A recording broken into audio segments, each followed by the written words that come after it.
Hi, everybody. I'm Tina. I'm an alcoholic. I've been through the process with a Big Book Step Study sponsor, a God that I found through my writing. I've made my amends and practiced 10, 11, and 12 on a daily basis, on a willingness, and some days I succeed and some days I don't. I'm really nervous. It's really weird. The longer I stay sober, the less I want to say. And if anybody knows me, that's like, really? So it's really true, and it feels different to me. Yeah. Got it? Can you hear me? Yeah. Okay. Anyways, so more about alcoholism. This is my favorite chapter in the book. And it's the easiest for me that I can understand. It really is. Some of the other readings are very difficult for me to keep in my head. And some of them, the way he wrote, it's unbelievable. It's hard to believe that drunk could write this book. It's just amazing to me. Even the language he uses is incredible. You know, when I got sober, I knew that's it. So when I look at this, I'm like, oh my God. You know, I lose my thought after 3 sentences. Or what I ate before I came here. I'd really have to think about that. So when I first came into program, I'll go back just a little. Most people know my story, and I think that's why I hate to share it, because, you know, blah, blah, blah, blah, blah. But I forget it's for me, not for you. So I came to Alcoholics Anonymous in 1996. I have not had a drink since that day. Does it mean that I didn't want one? I have wanted one in my sobriety. I've gone through many different parts of my sobriety. The AA is the greatest. AA sucks. I'm going to meetings. I don't want to go to meetings. I don't want to call my sponsor. I'm going to call, I mean, like this. This is how it ebbs and flows for me. I don't know anybody else's experience. And when I first came to AA, I was in open AA. I had a wonderful sponsor that knows everything about this book, though she does not believe in this meeting herself, and that's up to her. She told me that I needed a spiritual defense against the drink, because I used to read from the 12 and 12, the first step when it talks about only a providence could, you know, take away our obsession. So that's good, okay? And I found out after a while that, okay, I have an allergy, and when I eat something or when I drink something, it sets off that mental kind of crazy twist in my head, and I want to drink more. Even though I say I'm not going to, I'm going to. So for a long time, I did some step work in AA. It wasn't as thorough as this step work. I never got down to causes and conditions. I don't blame it on anybody else. That's what my sponsor was. That's what she helped me do, and that helped me stay sober for a long time, or else I wouldn't be here today, you know? So the step work that I did was not laid out the way it's laid out in this book, okay? It was another version, and some people stay sober, some people, I don't know, but for me, it wasn't until this book came alive for me that things started clicking, and I was 16 years sober when I got to this, okay? And things were still not clicking. Even today, the older you get, you know, you forget your memory, right? Well, don't even tell you. So by the time I got here at this meeting, you know, I had been sober, as I said, for 16 years, you know, doing my drill in AA, you know, doing, which I love the most, the Alkathon for like 5 years, you know, going on commitment, doing everything that Open AA tells us to. And so don't this meeting tell us, but in a very different kind of way. So I know now, as I look back, okay, my self-knowledge was not helping me at all, because I hadn't been through the whole process so that I could really understand the mind. It centers in my mind. I did not quite understand how intensively it's in my mind. And I can't change the way I think. I have a broken brain. And I was working 2 jobs like I always do. I think I got a little bit of workaholic in me, but that's okay. And they're both stressful, as many people know. The time I was working for this school that has children that can't be placed in any other school but this environment, and they kick, and they punch, and they bite, and they spit, and they swear, and they take their shoes off, and you have to put them in a room and hold a room, and that was my first out from working with teenagers to little kids. I wanted to go with little kids. They're not even, I don't know what they are, to be that destroyed at a young age. And I know now that it was taking a toll on my stress, and I hadn't enlarged my spiritual life enough because I did not know that. You know, I figured I was praying, right? And I have another job where I waitress, and I was working with a dry drunk. I've known him for years. And an alcoholic's behavior is going to affect my alcoholic behavior. I did not quite understand that, okay? So I know now, this is only in hindsight, that my 10th step was lacking, and my ability to really see where I'm at fault was very, very shady, gray, under the mist, whatever. And I really thought I was having a nervous breakdown. That's when I love he has a nervous disposition, or he went to the hospital to rest his nerves. Today, I still think that. If I only had like something just to calm my nerves, okay? Because I'm a nervous Nelly. And I remember pulling over to the side of the road when I left that building and thinking to myself in a different way, not in that way like, oh, that drink looks good, and it just flights away. Or I could third step it away. This was deep in my soul. I never felt it, and it was scary. It was scary. And in that time, my sponsor was doing this process, and she had heard a lot of what I say, and she told me to pray to come to this meeting and give it a look-see. And I had been to this meeting on Lincoln Street, when I was a year sober. And it was on a sex inventory, and I understood everything that guy was saying, everything. But why I never went back, or why, I don't know. This book was given to me when I was 10 years sober, and at 16 years sober, I got here and I used it. It's the, what do you call it one, the study one. It was in my drawer, nice, because it was brand new, no crinkles. Put it right here. But I mean, really, that, you know, it's humbling for me to say that, because I want you all to think, I got it together, I know every word, and that's not the truth. That's the fear of my people's opinions on me that I've learned here through. And you know what? I am who I am, and that's the bottom line. So I said, I don't have to pray. I knew it. I don't have to pray. I'm in. And when I said I was in, just like when I came to AA, Open AA, they used to say, you can't put your toe in the water. You got to jump all the way in. I jumped all the way in there, and I jumped all the way in this. I never stopped writing. It was the best thing I could do for myself. So I am like, if I had pom-poms, I'd be like, if you haven't done it, do it, do it, do it. I'm really proud of that fact that I'm enthused about this process, because I'm a different person. I've had the psychic change that they talk about. So why I like this so much, and why I find it, it's a very long read. It's an easy read in the way they keep going over denial, insanity. They give you many, many examples in Fred and Jim and the Jaywalker and more, you know.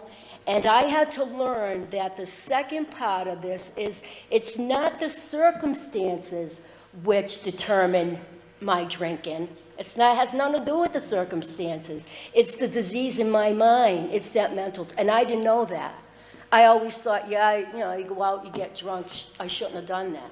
I had no idea when I came into AA, but I have a better idea now, that that is my problem. I have a mental illness. I can't fix it. God knows I've tried. I've done everything that most of it says in this book. Okay, I've switched drinks. I've gotten out calendars and marked X's off, because I figured if I could just have 1 week off, then I would be me. There's some good news here. You don't know who you are unless you do it. So, okay, don't let that frighten you, because that's a whole spiritual awakening in another sense. So I did everything, and I did read like a lot of self-help books. You know, usually mine are how to get skinny in 1 hour. Those are my usual ones, followed by if I'm in real distress, trying to find God, you know. The first, I don't want to talk too long because this is a long thing, but it's funny that I prayed a lot before I came here. The first book I bought when I got sober, okay? Now, this isn't a religious program. People talk a lot about what goes on upstairs. It's not my business who you are. But I only knew one God when I came in here, and it was the God of my childhood, who I knew nothing about. Because when I went to church, I would swear. I hated, like, it was scary to me. So my first book I bought was How to Pray at the supermarket. It was this big, and I like put it on the register, like, you know, how to pray. And that was like that. I mean, look, talk about spiritual kindergarten. Bill was right. It's spiritual kindergarten around here. And so I have tried every which way to help myself feel better about the chaos I was causing, not really on the outside, because this is denial. He talks so much about denial here. And the stages of alcoholism, right? By this time, we're in the third stage. I'm gone, I'm that cucumber that can't be a pickle, or vice versa, whatever you say. And so I thought to myself at that time, when she said that yeah, I'm going to do this. So, as I said, I just lost my chain of thought for a minute. I was a jaywalker, probably through my family's life more so than friends, because I don't really care about them, what I do to you. You do the same thing as me, so who cares? You know, there's no, when you're out there doing what I did, everybody for themselves, sorry. I just lost my train of thought, I'm sorry.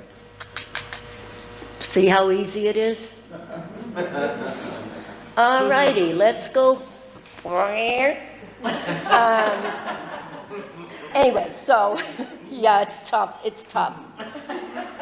Bad. All right, let's pick up where another part. Anyway, so I didn't have the ability to stop drinking like I thought I did. I really did. I did not understand any of this to the point that I do today. So with that, see, it came back. With that tornado, like I said, through my family's life, this would be my response to them. If I got arrested, if I got caught doing something, if my sisters caught me doing something and, you know, they're yelling at me, so-and-so saw you doing this, and I would just say, shut the F up, mind your business, and hang up on her. I would go, oh, don't worry about it. Everything's out, don't worry about it. Don't worry about it, I'll take care of it. Because it says in here about the consequences. I don't think about the consequences. My brain says, when it happens, I'll deal with it. But for right now, the show's on. That's what it's like for me. So, and again, they talk about the insanity, and they talk about, you know, the resentment he begins to have because he owned his own business, and what would it hurt, right? What would it hurt? So I like how the book shows me from the beginning how powerless I am and how my brain still doesn't work and why I need to go on. Because it talks about a little third step in here when it says all you have to do is go through the process, right? That's a third step, made a decision. And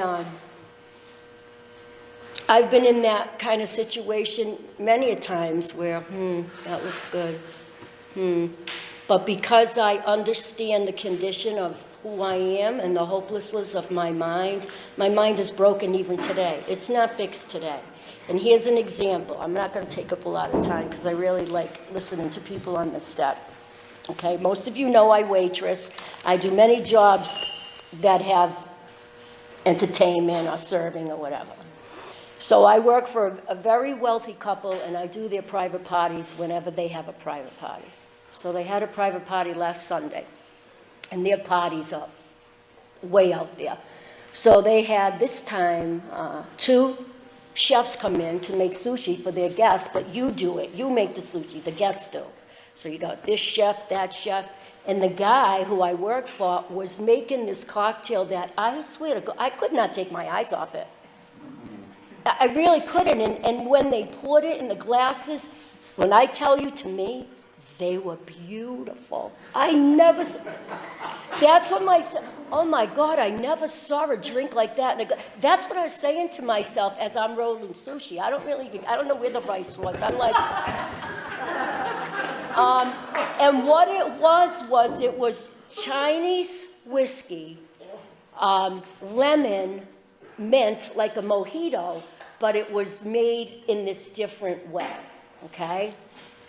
And if I didn't know what I know now, I would have been joining them with the chef knives and the whole bit.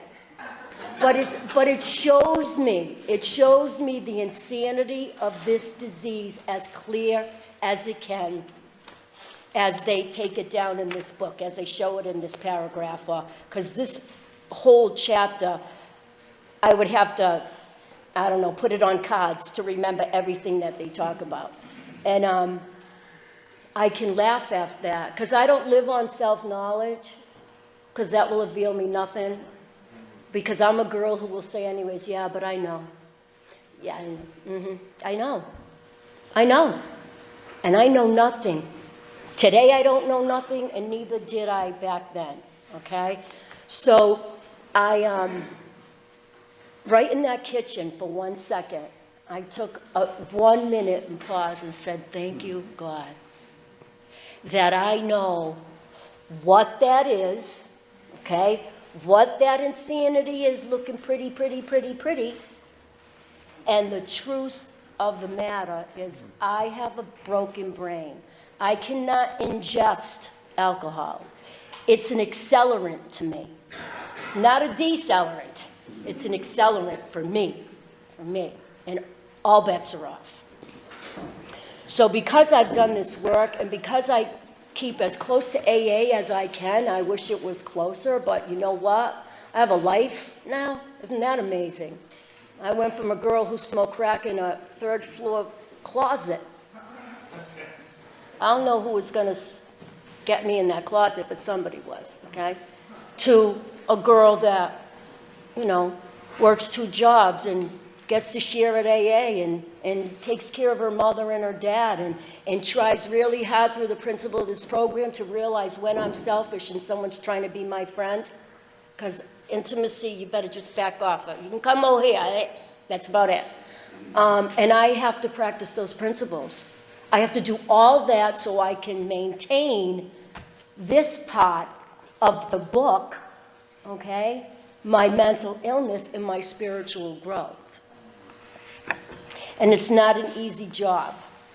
So with that, I'm really happy that I got to share. I don't really get to come up to the podium that much, and it's really okay with me. I don't have to be the center of attraction. Can you figure that one out? I don't have to have everybody looking at me. But why I know that is because I found that out in this book, why I seek that kind of validation. And why, even though I'm sober this long, I can still seek that validation. This disease is embedded in my core and in my soul. That's where it rests. That's why I need a spiritual solution. That's why I need to pray. That's why I need to ask for help, okay? And I just had a meeting with my sponsor a couple of weeks ago, and something's happening to me. It's like a spiritual awakening in another sense. It's really foreign and it's really weird. My thinking has begun to change, and I pray every morning, God, please change my way of thinking. And things that I used to worry about, things that I don't care, like it's so meaningless, like